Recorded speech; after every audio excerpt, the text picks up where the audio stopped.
sentar. O que é igreja?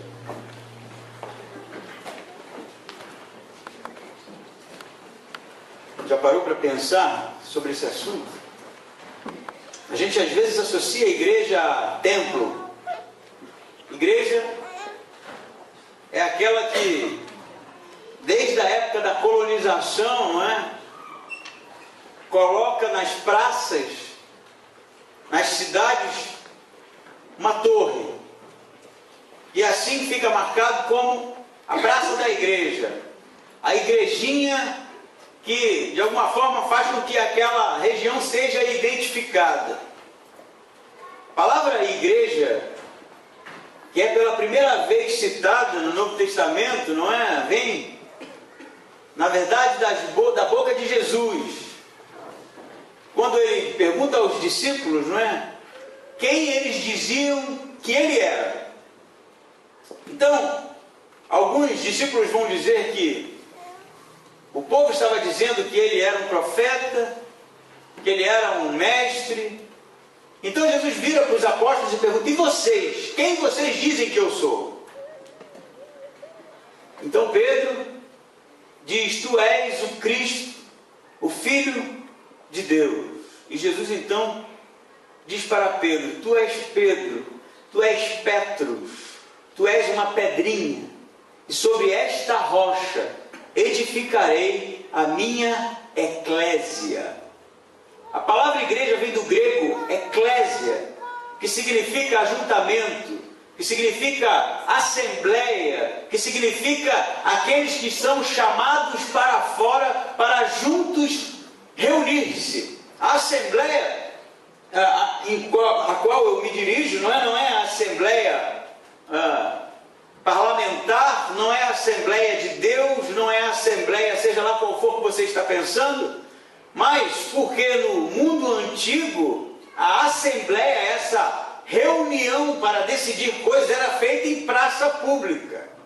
Então, antes que tivesse qualquer tipo de Assembleia, os judeus eram chamados para fora de suas casas para participar. Jesus diz: não que edificaria uma assembleia, mas a sua assembleia, a sua eclésia, a sua igreja.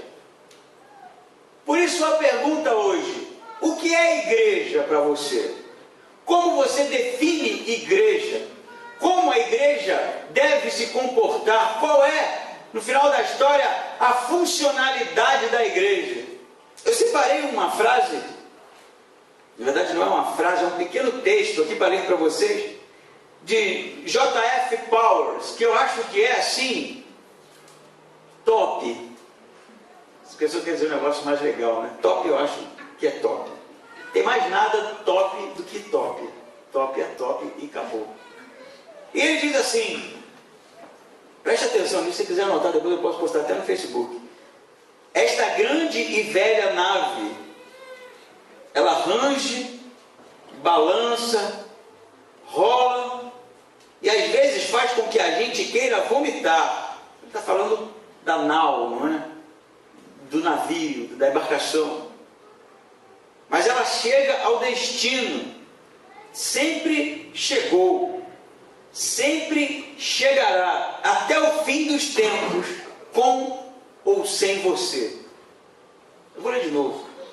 Esta grande e velha nave, ela range, balança, rola e às vezes faz com que a gente queira vomitar, mas ela chega ao destino. Sempre chegou, sempre chegará até o fim dos tempos, com ou sem você. Eu tirei essa citação do livro do Philip Yancey, Igreja, Por que Me Importar? Conversávamos na EBD e eu acabei citando, não é?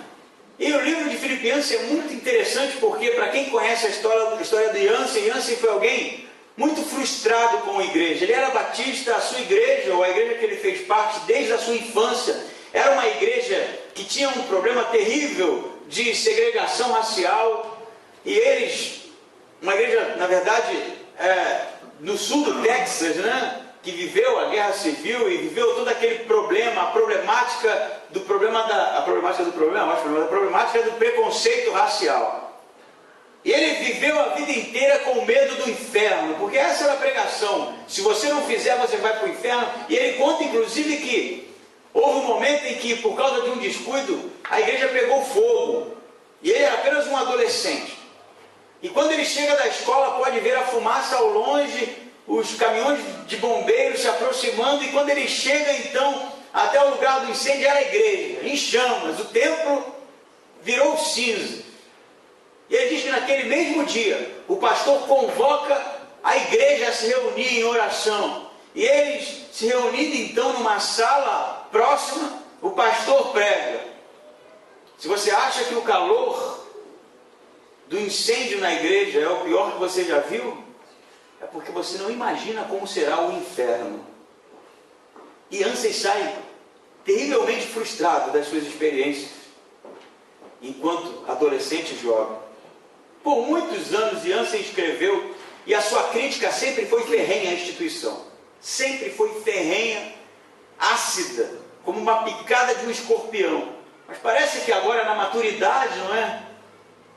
Ansem escreve: igreja, por que não me importar? Ou por que me importar? E ele diz que cansou de lutar contra a igreja, cansou de procurar a igreja dos sonhos, porque essa não existe. Cansou de, quem sabe, tentar de alguma forma mudar a maneira com que a igreja funciona, porque nem sempre as coisas fazem com que a gente fique 100% satisfeito. Mas ele diz que um dia entra numa igreja e a música era terrível. Ele diz: poesia de quinta categoria. Pastor era sem carisma. E ele então, antes de condenar aquela igreja marasmo, de todas as outras que ele havia condenado, ele vê um senhor simples, um velho, cantando com toda a fé as músicas que ele julgava ser de quinta categoria. E ele então entendeu que a igreja não é para ele, é para todos. Para conversar mais sobre isso, eu queria que você abrisse a sua Bíblia em Atos, capítulo 4, para que a gente possa ler a partir do versículo 32. Atos 4, 32. E lêssemos e conversássemos hoje sobre as características de uma igreja genuína. Atos 4, 32. E diz assim: a multidão dos que criam estava unida de coração e de propósito. Ninguém afirmava ser sua alguma coisa que possuísse, mas tudo era compartilhado por todos. E com grande poder, os apóstolos davam testemunho da ressurreição do Senhor Jesus, e em todos havia imensa graça, pois não existia nenhum necessitado entre eles, porque todos os que possuíam terras ou casas, vendendo-as, traziam o valor do que vendiam e o depositavam aos pés dos apóstolos. E se repartia a qualquer um que tivesse necessidade. Então José, a quem os apóstolos chamavam Barnabé, que significa filho da consolação, levita, natural de Chipre, possuindo um terreno, vendeu, trouxe o dinheiro e colocou aos pés dos apóstolos. Queria interromper a leitura nesse momento, mas nós retomaremos, né? Por isso não feche a sua Bíblia, para entendermos que na narrativa lucana, não é? Ou na narrativa de Lucas, Lucas começa a descrever o dia a dia da igreja que nasceu em Jerusalém. Não havia até então igreja cristã. Havia os judeus, havia sinagoga, havia esperança messiânica, havia Jesus ensinando. Jesus morre, ressuscita no terceiro dia. Os apóstolos então ficam ali tendo a visita de Jesus por 40 dias. Então até que em Atos 2 eles recebem o poder do Espírito Santo e na ousadia começam a pregar o Evangelho. E nesse sermão de Pedro, 3.000 pessoas se convertem. Agora em Atos, capítulo 4, você tem uma multidão dos que creem, ou dos que criam. Uma multidão, não era 100, 200, 300, era uma multidão. Se converteu 3.000 no discurso de Pedro, em Atos 2, imagina agora o número de pessoas que se reunia enquanto igreja. E eu não sei se, quando eu falo igreja, e essa igreja específica, que tipo de igreja você está pensando, mas eram judeus. Judeus convertidos ao cristianismo, convertidos aos ensinamentos de Jesus, que receberam Jesus como Messias e que agora estavam andando na contramão de toda a cultura e de todo o paradoxo religioso judaico do primeiro século. O que está acontecendo com a igreja, o escritor vai nos dizer, Lucas vai nos dizer que a multidão dos que criam era unida de coração. Havia algo comum na igreja.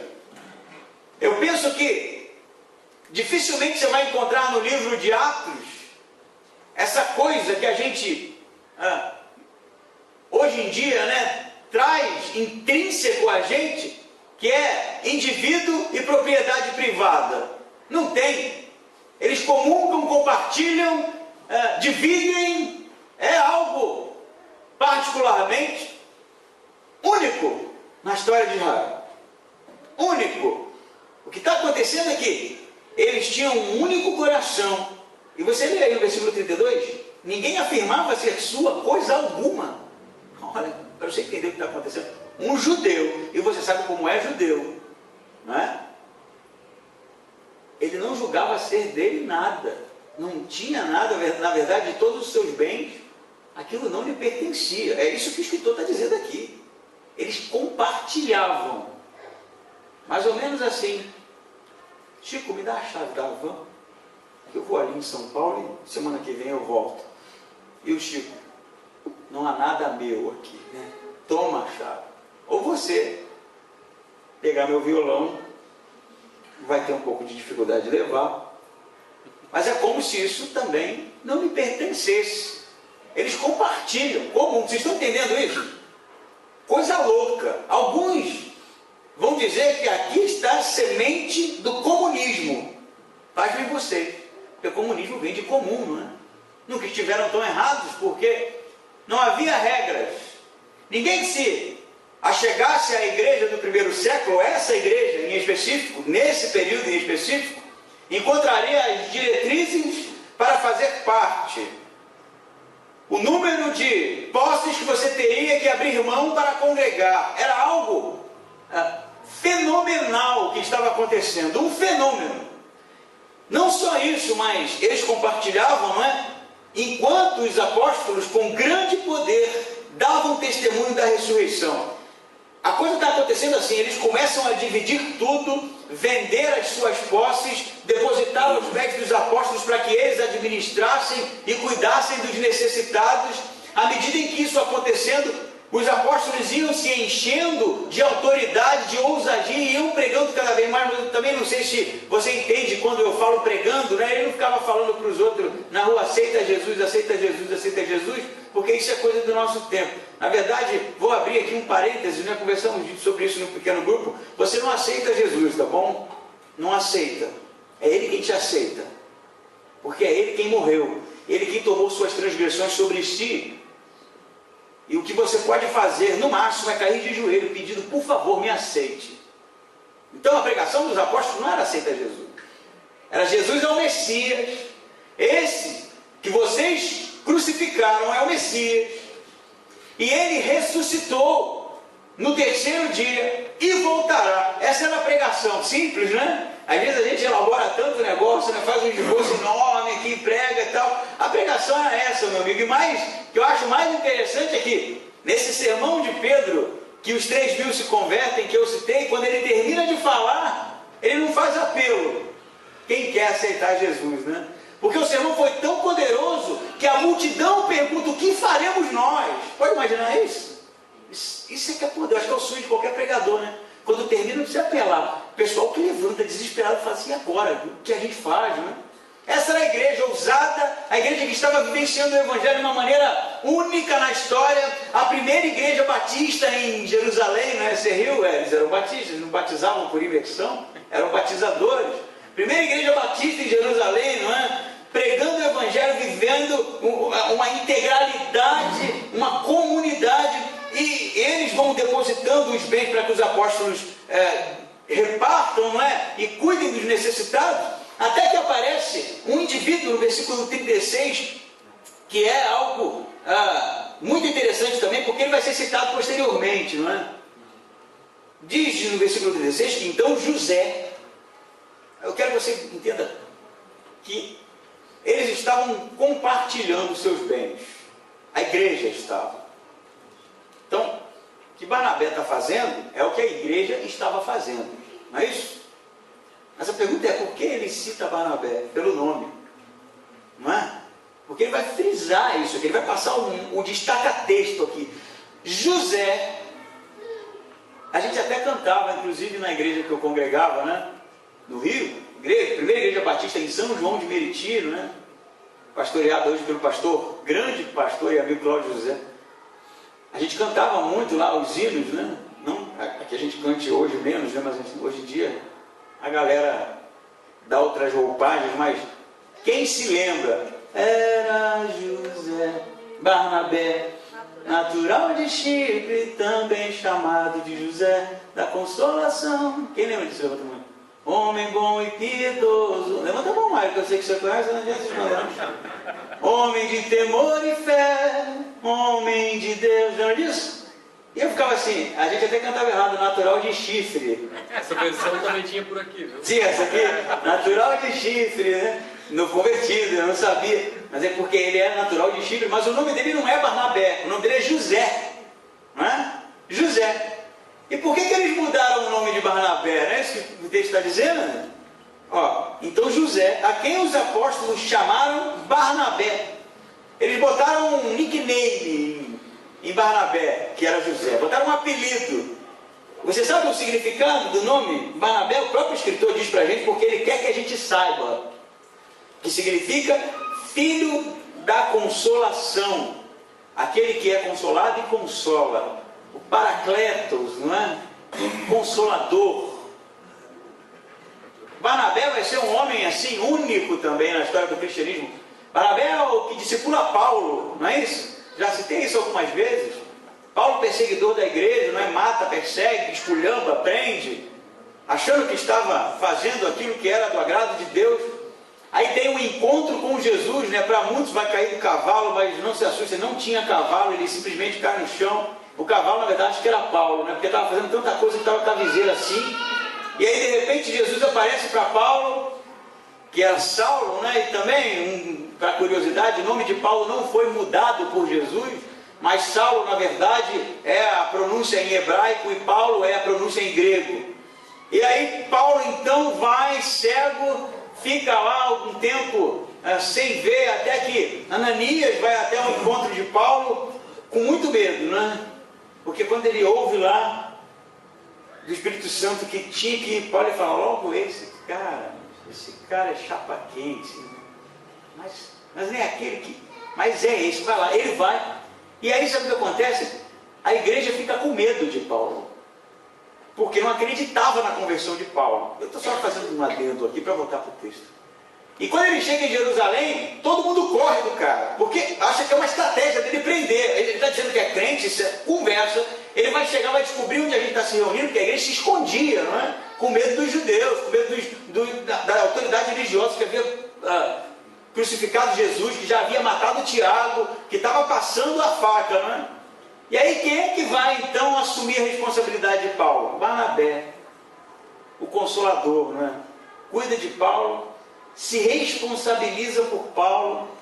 Em outro momento, Barnabé, em uma viagem missionária com Paulo, tem um desentendimento por causa de João Marcos, não é? Se você ler, você vai ver lá. João Marcos havia deixado eles na mão na primeira viagem, foi embora, foi para a mamãe, foi chorar as mágoas, né? Ver se conseguiu uma chupetinha da mamãe, né? Para dormir quentinho. Paulo ficou brabo com aquilo, e quando Barnabé diz que vai levar João Marcos na viagem seguinte, Paulo fala assim, não leva mal não, esse cara comigo não vai não. Comigo não vai mais. Já vacilou, deixou a gente na mão, vai fazer isso de novo. E aí, óbvio, que Barnabé, filho da consolação, homem usado por Deus, vai brigar com Paulo por causa de João Marcos. E eles se dividem. E Barnabé leva João Marcos. E aí você vai para que coisa, eles brigaram, não é? Mas posteriormente, Paulo escreve para que João Marcos levasse os pergaminhos, né? E não se esquecesse dos livros, porque por causa de Barnabé, João Marcos mudou. Barnabé era esse tipo de pessoa, aquele que fazia com o coração íntegro, sabe? Com integralidade, com liberalidade. Mas o que eu queria salientar aqui, poderia falar de tantas coisas, só nessa porção aqui, de como tudo era comum, de como nada era meu, e sim nosso, que não se tratava mais de eu, e sim de nós. A igreja virou uma massa, uma unidade. Mas você sabe o que mais me marca, ou que me chama a atenção, é que para o judeu, Jerusalém era santa, era até hoje, não é? Por isso que tem essa brigalhada aí de árabe e judeu. Aquela terra era a terra de Deus para eles. Aquela terra era a terra que tinha, além desse valor da conquista através de Josué, não é?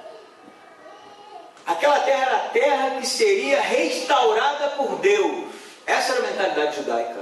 Os discípulos vão dizer para Jesus assim: e quando Jerusalém será restaurada, não é? E quando a glória de Jerusalém será restaurada? Eles ainda viam a terra, geograficamente falando mesmo, como algo que seria restaurado por Deus. Você sabe o que a igreja está fazendo? Vendendo e dando o dinheiro.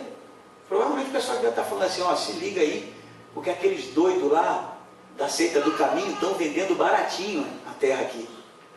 E aí Barnabé é o símbolo desse movimento que está acontecendo, de judeus transformados pela ação do Espírito Santo, que olham para a terra e já não depositam mais ali a sua esperança. A esperança deles está em Cristo, a esperança deles está no porvir, a esperança deles está na segunda vinda, na eternidade. E a minha pergunta para você no início é: qual a característica de uma igreja genuína? Eu vou te dizer. Eu posso dizer tantas, não é? A primeira coisa que eu posso te dizer é que uma igreja genuína não tem eu mais. É nós. Uma igreja genuína não é feita de eus, mas de nós. E eu concordo com o Filipiano, vocês sabem? Às vezes a gente quer a igreja do nosso jeito, não é? A gente visita, vai olhando, né? Aquela que a gente se identifica mais. E às vezes a gente estaciona em uma, não é? E começa, eu acho, sonhar demais com um modelo de igreja que é muito pessoal e particular, que é muito fruto dos meus gostos pessoais, das minhas preferências. Isso nunca esteve tão errado, nunca esteve tão contrário ao conceito de igreja falado por Jesus, ensinado por Jesus, nunca esteve tão distante da ideia dessa igreja modelo inicial que muitos sonham em voltar ao evangelho primitivo, não é isso? Porque uma igreja que é uma igreja genuína, não existe mais eu, e sim nós. A igreja não é sua, a igreja não é minha, a igreja não te pertence, ela não me pertence, ela não tem que ser do jeito que você quer, não tem que ser do jeito que eu quero. A igreja é de Cristo, é a noiva de Cristo, não é a sua noiva.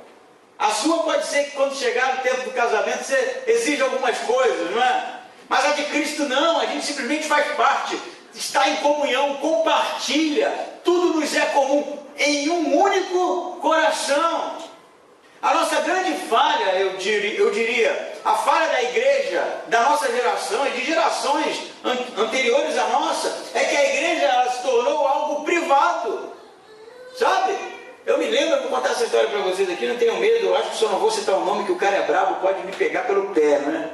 Mas eu congreguei uma igreja assim em transição, né? Na minha época, eu posso dizer isso já, né? 42, indo para 43, então na minha época era uma igreja que estava em transição, que teve uma fase muito radical em alguns aspectos, né? Como por exemplo a bateria, né? A bateria não era de Deus, o futebol era o ovo do diabo, né? O pessoal lembra disso, né? Já houve essa coisa na igreja.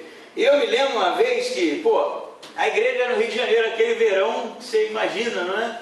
E foram de bermuda, porque era calor. Hoje você vai lá, tá todo mundo assim, chinelo bermuda, né? Até aqui, de vez em quando, a galera vem, né? Até no inverno, né? Até quando tá muito frio, né? Você bota chinelo e bermuda. mas lá estava calor. E aí, rapaz, tinha um diácono, eu vou falar quem é o Amauri, diácono Amauri. Velho, Amauri era bravo, o cara era bravo. Gente boa pra caramba, mas bravo, Amauri estava assim com aquela cara. E aí nesse dia, um rapaz, que hoje é pastor, né, o Hugo, ele foi de bermuda e sentou lá na galeria para esconder aquelas canelas finas dele. Cara, não escondeu da Mauri não. A Mauri viu, foi lá na galeria, pegou o Hugo pelo braço, fez ele ir para casa botar uma calça. Pô, ele foi, porque vai discutir com o diácono, meu amigo. Ele foi. Eu me lembro uma outra vez que eu fui de camisetinha, né? Sem manga. Tava calor pra caramba, né? E aí, no corredor, assim, da igreja, lá de fora, uma senhora me chamou e falou, eu queria falar com você. O culto tinha começado, não tinha escola bíblica, aí aquele intervalo o pessoal ficava trocando ideia, e depois ia pro templo, né? Ela falou assim, se eu fosse você, eu teria vergonha de vir para a igreja desse jeito. Aí eu pensei, o que aconteceu, né? Será que ela sabe que eu fiz alguma parada errada? Adolescente, né? Então, a gente dá mais vaciladas e tal. E eu falei, mas o que aconteceu? Ela falou assim, você não vai entrar no templo com essa camiseta. E eu falei, tá bom. Porque não discute, né? Mas hoje os tempos são outros, eu sei, mas eu acho que a gente ainda traz resquício dessa coisa de achar que a igreja é muito nossa, sabe? Segundo a minha visão, segundo o modelo que eu tenho na minha cabeça do que é uma igreja perfeita. O problema é que nós não somos perfeitos. Aí eu vou entrar até aqui num argumento filosófico. É impossível, segundo René Descartes, que um indivíduo ou algo que é imperfeito pense coisas perfeitas. Porque você é imperfeito, logo tudo que você pensa é imperfeito. Então o nosso problema é que a gente sonha com uma igreja perfeita, mas é perfeita segundo as suas preferências, que não são perfeitas. E na verdade o que você está sonhando é com uma igreja imperfeita igual a minha. O problema são as preferências. E aí às vezes a gente briga, a gente acha que a igreja é de Indaial, tem que ficar em Indaial, né? Ou de Blumenau, não sai de Blumenau. Ou de Timbó, se não for Timbó, amiga, a igreja é de Cristo. Isso aqui é besteira, é uma BR, são quilometragens que você roda de carro, pouco importa. Mas a gente está tão apegado a essa coisa, tem que ser aqui, tem que ser no... Mas alguém me disse assim, vocês se unem num hotel? Sério, cara? É um hotel? Que coisa... Cara, pode ser embaixo da ponte. Que interessa isso? A igreja, na verdade, ela é composta de salvos, não é? Que estão gratos pela salvação de Cristo. E não interessa onde a gente se reúne. Você sabe qual era o nome da igreja? Nesse período aqui, Paulo depois vai ser preso, né? Quando volta para Jerusalém, algum tempo depois. E aí, preso, sendo julgado, um dia ele vai diante de Félix fazer a sua defesa, não é? E ele diz, eu sou aquele que vocês acusam fazer parte da primeira igreja batista de Timbó. Não é isso que ele diz. Eu sou aquele que vocês acusam fazer parte da primeira igreja batista em Indaial, em Blumenau. Não. Ele fala assim, eu sou aquele que vocês acusam seguir a seita do caminho. Porque o cristianismo, os cristãos eram chamados aqueles do caminho. Sabe por quê? Porque não tinham raízes. Porque não estavam presos à geografia. Porque não estavam presos a templos. Por isso que o Evangelho sai de Jerusalém, sai dos muros de Israel e vai para o mundo inteiro. Porque a igreja sempre esteve em movimento. Sempre esteve em movimento. Eu gosto muito dessa teologia. Já falei algumas vezes, vou me repetir, até porque 42 anos a gente já não lembra se falou ou se não falou, né? Mas a igreja, ela sempre, antes, não é? Do ministério de Jesus, antes da construção do templo de Salomão, ela se reunia em tabernáculos. Na verdade, em um tabernáculo. E ele era móvel e desmontável. Era portátil, igreja portátil, não é? Eles andavam, quando paravam, construíam a tenda, faziam os sacrifícios, adoravam. Aí quando tinha que levantar acampamento, levantavam, guardavam tudo, botavam na mochila, seguia a viagem. Aí então, um dia Davi, não é, sente o desejo de construir um palácio para o Senhor. Diz Davi, porque não é digno que eu, não é justo que eu viva em palácios e o meu rei viva em tendas, né? E aí Deus vai dizer para Davi assim, através do profeta, eu te pedi alguma coisa? Nunca te pedi nada disso. eu vivi a vida inteira com os teus antepassados sempre em tendas, mas por causa desse desejo ardente que você tem de me agradar, o teu filho vai construir. Aí Salomão constrói o templo, não é isso? O templo de Salomão foi destruído, depois reconstruído ali em Esdras e Neemias, não é? Os muros, o templo, volta o reencontro com as escrituras, e aí o templo fica agora em Jerusalém. Lindo, o templo não é mais móvel, é fixo, é uma construção de pedra, não é? E todos iam para Jerusalém. O judeu orava virado para Jerusalém, como um muçulmano ora hoje virado para Meca, não é? E aí o que Jesus começa a falar? Você sabe por que Jesus foi preso? Sabe qual é a acusação? Acusação formal? Ele falou contra o templo. É disso que eles acusaram ele. Inclusive é disso que eles acusam Estevão depois. Ele falou contra o templo. Ele disse que vai destruir o templo, não é? Ele vai destruir. Olha que pecado. Falar sobre o templo de Salomão. Manda esse cara para a cruz. Aí Jesus fala: eu destruirei esse templo, reconstruirei em 3 dias. O que ele está querendo dizer com isso? Que ele era um cara que reconstruiria um templo que demorou anos para ser construído em 3 dias? Não, ele está falando da sua morte e ressurreição. E que ele faria de nós igreja. Não mais templo fixo. De novo, tabernáculo móvel. A igreja de Cristo não é uma igreja fixa nos moldes de Salomão. A igreja de Cristo é um tabernáculo nos moldes de Moisés, de Abraão, de Isaac, de Jacó, que caminha de novo, assim como o povo caminhou em busca da terra prometida. Não era assim no Antigo Testamento? Por isso que era móvel, eles estavam caminhando para a terra prometida. E nós estamos caminhando para onde? Para onde, gente? Para o céu. É a terra prometida. E por que então esse homem, José, a quem chamavam Barnabé, está vendendo as suas terras? Porque ele já não confia mais a sua esperança na geografia, ele não tem mais raízes. Ele espera algo que é muito maior, ele está em transição, em movimento, esperando um dia a vinda de Cristo, para que ele sim dê continuação a algo que já havia inaugurado, o reino de Deus. Essa é a igreja genuína. A primeira característica da igreja genuína: não há eu, há nós, estamos juntos caminhando, cujo foco, cuja esperança está na terra prometida, no céu, no lar celestial, na eternidade com Deus. É aqui que nós colocamos as nossas forças, não é em preferências pessoais. Tem gente que diz assim: não concordo, tem que ter uma assembleia, né? Tem que estar no estatuto, né? Faz a assembleia de quebrar o pau, porque eu digo a verdade, eu só digo a verdade, doa quem doer, digo mesmo.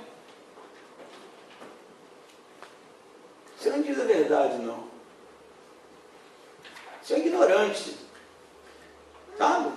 É ignorante, que magoa as pessoas, que fere as pessoas, que impede que o reino de Deus avance, em nome do direito de dizer o que quer. O que adianta dizer a verdade sem amor? Que igreja é essa? Eu digo mesmo. Gente, isso é um atraso. Igreja não tem eu digo, nós dizemos. Porque o que me une a você, eu não vou falar não, vamos andando, que eu te conto o que me une a você. Continua a leitura aí, no capítulo 5, versículo 1, diz assim: Barnabé então, ele vende a sua terra, né, coloca lá o dinheiro, entrega aos apóstolos, e o versículo 1 do capítulo 5 diz: mas certo homem chamado Ananias, juntamente com Safira, sua mulher, vendeu uma propriedade, e ficou com uma parte do valor, e sua mulher também sabia disso. Então ele levou a parte restante e colocou aos pés dos apóstolos. Então Pedro perguntou: Ananias, por que Satanás encheu o teu coração, para que mentisses ao Espírito Santo, e ficasse com uma parte do valor do terreno? Enquanto o possuías, não era teu? Depois de vendido, o dinheiro não estava em teu poder? Como planejaste isso no teu coração? Não mentistes aos homens, mas a Deus. Ao ouvir essas palavras, Ananias caiu e expirou, e sobreveio grande temor, e todos os que souberam disso, a todos os que souberam disso. Então Os mais novos levantaram-se, cobriram-no, carregaram para fora e o sepultaram. Olha que coisa interessante. Perceba que Ananias, ele faz algo parecido com Barnabé, não é? É igualzinho. Ele vende um terreno, não é? Da mesma maneira que Barnabé, ele pega o dinheiro e deposita aos pés dos apóstolos. Eu imagino isso assim, tipo, o culto rolando, né? Aqueles, não sei se você sabe, o judeu dança pra caramba, né? Tem as panderolinhas dele, tem aqueles negocinhos deles lá, os judeus do primeiro século, era uma alegria o negócio. Esses aqui, então, estavam mais aloprados, né? Estavam dançando mais ainda do que o normal, né?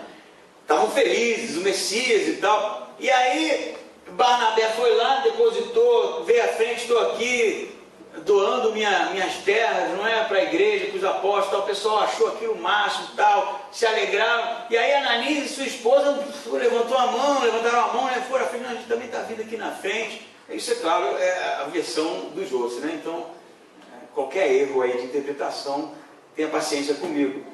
E aí ele chega na frente, o pessoal está aqui também, vendemos o nosso terreno, o pessoal bateu palma, ficou feliz, tal, se alegrou, igualzinho Barnabé. Mas aí Pedro, cobra criada, como dizia Bezerra da Silva, né, que se converteu, inclusive, no final de sua vida, chamou Barnabé e falou: Barnabé, é mais ou menos como, eu penso Pedro falando assim com Barnabé: Barnabé, tem algum livro de regras aqui te obrigando a dar alguma coisa? Não. Você foi pressionado por alguém aqui para vender e dar alguma coisa? Não. Tem alguma obrigação em fazer o que você está fazendo? Não. Então por que você está mentindo? Ananias, né? Muito obrigado. Ananias. Por que você está mentindo, Ananias? E qual é a mentira? Eu te digo qual é a mentira.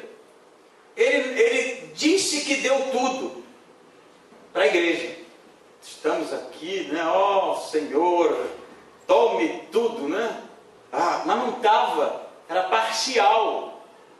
O problema não estava em pegar parte do dinheiro, porque não tinha obrigação nenhuma. Eles poderiam dizer: toma aqui a minha oferta, toma aqui parte do terreno, ou não toma nada, porque ninguém está obrigado a fazer nada disso. Mas o que eles fazem é, eles simulam que estão entregando tudo, que estão dando tudo, mas não estão, é mentira. Estão entendendo mais ou menos?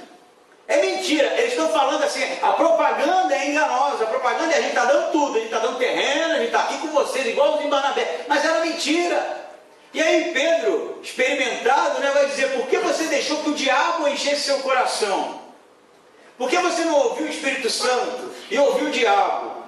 Você tinha que ter feito o contrário, Ananias. Você tinha que ter escutado o Espírito Santo e não escutado o diabo. E Pedro sabia o que estava falando? Eu vou lhe dizer por quê. Porque teve um determinado momento da trajetória de Pedro que ele chega para Jesus, e depois de Jesus ter dito que iria morrer, ele fala assim: não, você não vai morrer não, você, que isso, você para com esse papo, você não sabe o que você está falando. E aí Jesus fala assim, arreda Satanás para Pedro, porque Pedro estava ouvindo a voz, não era do Espírito Santo, era de Satanás. Ele sabia como é que era a voz de Satanás. Em outros momentos, como citei, Pedro vai dizer: tu és o Cristo, o Filho de Deus. Agora sim, estava ouvindo a voz do Espírito Santo. Ele sabia diferenciar. E Ananias estava ouvindo a voz do diabo aqui. E aí, cara, é a armadilha. Eu já vou te dizer o que me une a você, mas eu quero dizer uma coisa para você. O diabo, que não é o meu foco aqui, que a gente tem tanto medo, que a gente luta tanto, não é? E às vezes a gente imagina armadilhas fabulosas de Satanás para nos pegar. Eu vou te dizer para você, ele continua fazendo a mesma coisa desde o início. Continua fazendo a mesma coisa desde o início. O trabalho dele é te encher de eu. É isso que ele faz. Não fica pensando que tá bom. É te encher de eu. É fazer com que a igreja não seja nós, seja você. Porque você merece. Porque você está sendo injustiçado, porque não está do jeito que você acha ser bom, porque você é uma pessoa melhor que os outros, porque você é espiritual, porque você tem percepção, os outros não. É isso que ele faz, é disso que ele enche a gente. E foi isso que aconteceu com esse homem. Ele ouviu a voz de Satanás. Carol, tu viu Ananias? Melhor, tu viu o Barnabé? Viu como é que o pessoal gostou? Viu como é que o cara, cresceu no conceito? Faz, cara, vai lá. E ele vai, né? Ele quer fazer parte do clube, sabe? Ele quer parecer também como, ele quer o status de Barnabé, ele quer o reconhecimento de Barnabé, e mente. E eu vou dizer, se num primeiro momento, uma igreja saudável, é uma igreja que olha o reino de Deus como algo em que a gente deposita toda a nossa esperança, a ponto de o que a gente possui não ser nosso, a gente não está nem aí, sabe? Segundo momento, uma igreja que é uma igreja genuína, é uma igreja que ouve a voz do Espírito Santo, e não a do diabo. É uma igreja do esvaziamento, que as pessoas se esvaziam.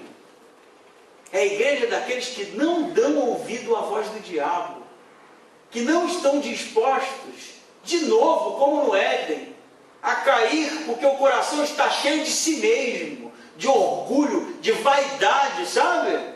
Esse era o problema desse homem. Ele queria ser algo que ele não era. Ele queria fazer parte de algo que ele não fazia. João vai dizer isso porque muitos estiveram entre nós, mas nunca foram dos nossos. E engraçado é que não é engraçado, né? Mas é uma forma de expressão. Se você ler no versículo 13, diz assim, só para fortalecer esse ponto, embora o povo os admirasse muito, ninguém mais tinha coragem de juntar-se a eles. Sabe o que aconteceu?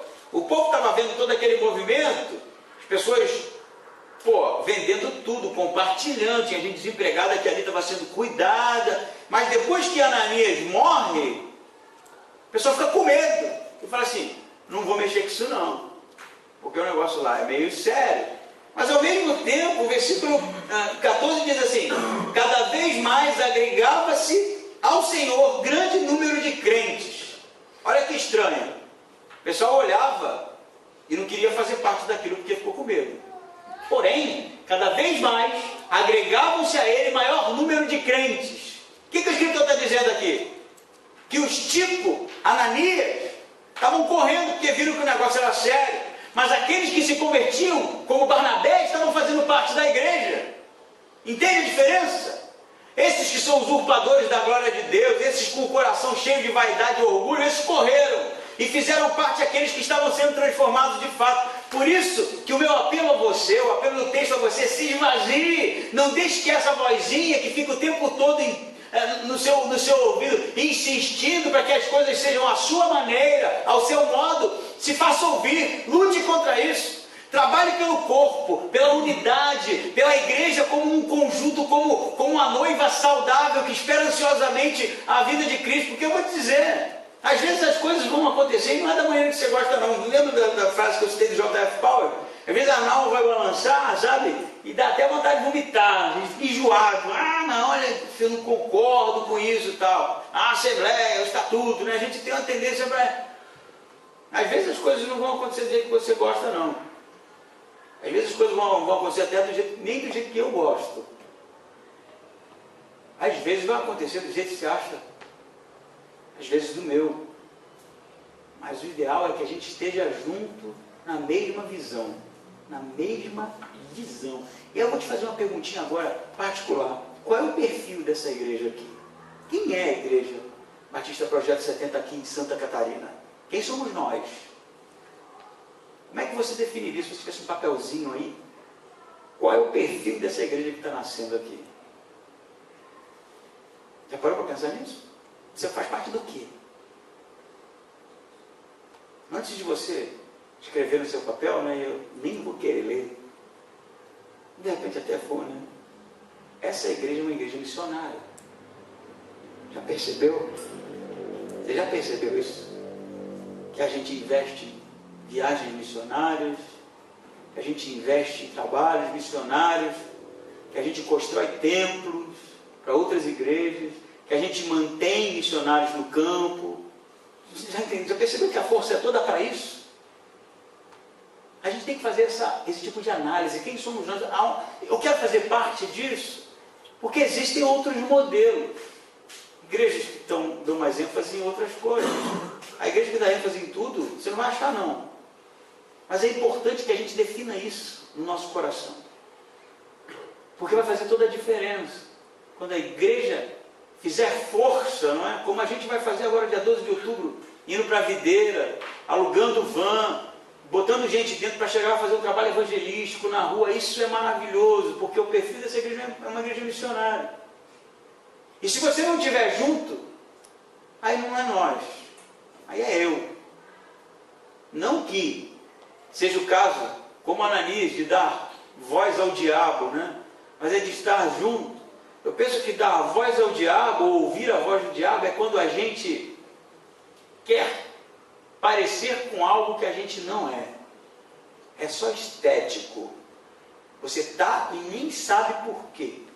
Eu citava ali agora um texto muito interessante que tem a ver com isso, o texto lá, a tradição dos anciãos, né? Eles estão comendo sem lavar as mãos, e lavar as mãos era um cerimonial de purificação, não era só lavar a mão para comer por uma questão de higiene, né? E aí os escribas e fariseus vão dar uma reprimenda, eles estão comendo sem lavar a mão, e Jesus chega e arrebenta com os caras, vocês são os hipócritas e tal, porque em nome das tradições vocês estão abandonando as escrituras e tal. Aí depois que termina tudo isso, né? Pedro fala assim, eles ficaram chateados com isso, né? Aí Jesus fala, ficaram mesmo, porque toda planta que não foi o pai que plantou será arrancada. Ele está assim, tenso, né? E aí Pedro fala assim, que Jesus havia dito uma parábola, né?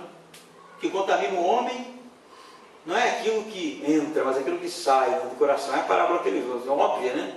E aí Pedro fala assim, então explica-nos a parábola. Aí Jesus fica tiririca, e fala assim, vocês não estão entendendo? Vocês andam comigo há tanto tempo, eu não estou entendendo o que eu estou falando. Mas sabe por que Jesus está falando isso?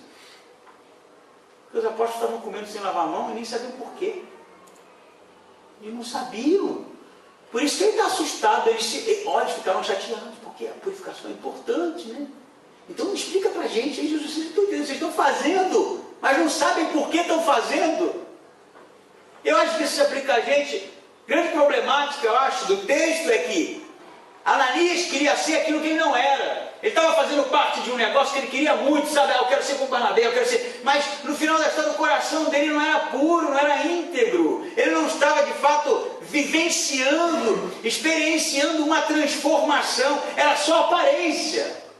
E uma igreja que é contrária a uma igreja saudável é uma igreja de crentes que vivem de aparência, que tem o discurso na boca, que conhece a teologia, que conhece a doutrina, mas o seu coração, como diz Jesus no discurso, está longe de mim. O negócio não termina aí, porque o cara cai para trás, morto, né? E aí depois, no versículo 7, Pedro vai chamar a mulher, não é? Safira. Diz assim o texto, no versículo 7, depois de um intervalo de cerca de 3 horas, chegou também sua mulher, sem saber o que havia acontecido. Ela não está sabendo de nada, sabe nem que o marido pacotou, né? E Pedro lhe pergunta, dize-me, vendeste por tal quantia aquele terreno? E ela respondeu, sim, foi por essa quantia. Então Pedro lhe disse, por que combinastes colocar à prova o Espírito do Senhor? Os que sepultaram o teu marido estão lá fora, eles também te levarão. Na mesma hora ela caiu aos pés dele e expirou. Então os mais novos entraram, acharam-na morta, e levando-a para fora, sepultaram-na ao lado do marido. E um grande temor tomou conta de toda a igreja, de todos os que ouviam essas coisas. É um texto sinistrão, né? É sinistra essa história.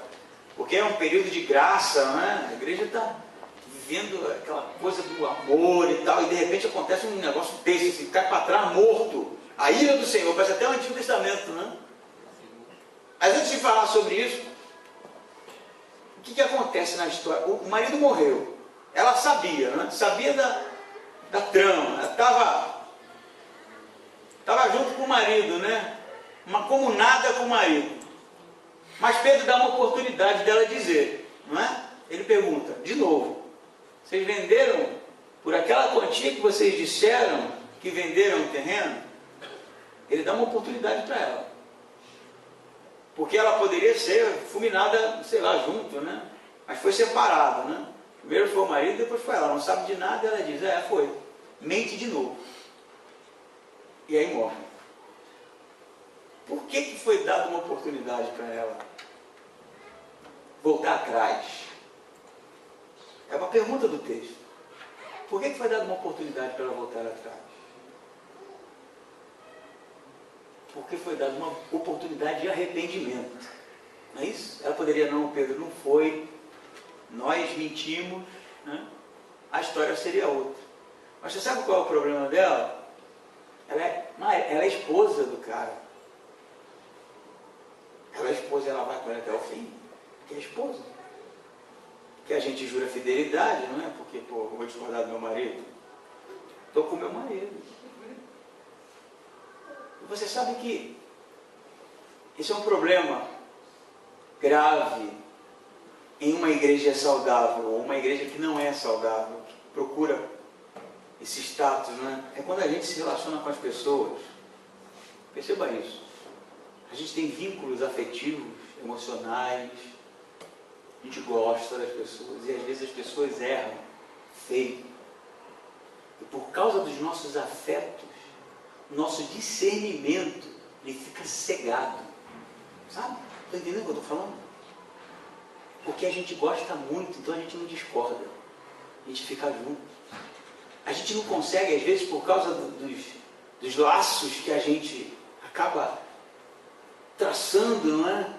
Acaba se envolvendo, fazer o discernimento correto do que é verdade, do que é certo, do que é bom, do que está no coração de Deus. A gente se liga, se aliança às pessoas por causa das emoções. E a emoção é bom, afetos são bons, mas quando a verdade está em jogo, quando a justiça está em jogo, quando a moral está em jogo, nós temos que nos posicionar. É isso que Pedro está cobrando dela. Eu sei que você é a esposa dele, mas essa era a hora para ela dizer: meu marido errou, e eu não vou apoiá-lo nisso. Sabe o que me une a você? Eu vou te dizer, não é porque eu gosto de você, não. Não é isso que me une a você. Isso é importante, mas não é esse o ponto. O que me une a você é a verdade. O que me une a você é a responsabilidade com o reino de Deus. O que me une a você é que você leva Deus a sério. Esse é o ponto comum que nós temos, é isso que nós comungamos, é isso que nós dividimos. Está entendendo? No dia que você for um agente da imoralidade dentro do reino de Deus, no dia que você começar a vivenciar a mentira dentro do reino de Deus, eu me posicionarei contra você.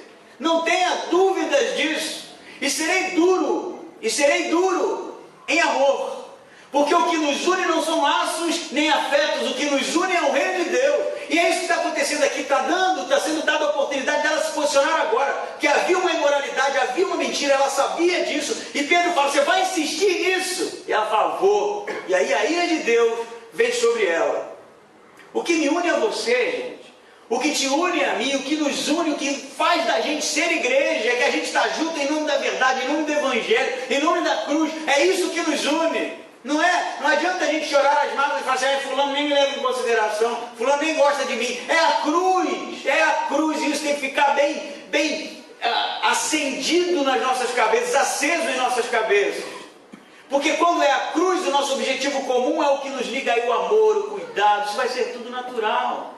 O que não pode é a gente inverter as coisas e dizer que falta de consideração. Você está em pecado, cara. Como é que falta de consideração? Eu não posso compartilhar disso. Entende? Uma igreja saudável, ela tem que andar junta-se, una, ouvindo a voz do Espírito Santo. Mas a sua diretriz é o reino de Deus, é a verdade, é a moralidade que emana do Senhor, é a santidade, é a justiça. É isso que nos dá liga. Sem isso, somos um grupo de interesse, um clubinho. Clubinho, chega aí para comer o nosso churrasco. Semana que vem tem um futebol, a gente vai fazer um evento para comer bastante num restaurante, não é? Tá bom, isso tudo é muito bom. Da igreja, o foco da igreja é Cristo. E todos viviam em um único coração, enquanto os apóstolos pregavam o Evangelho com toda ousadia. Entendeu?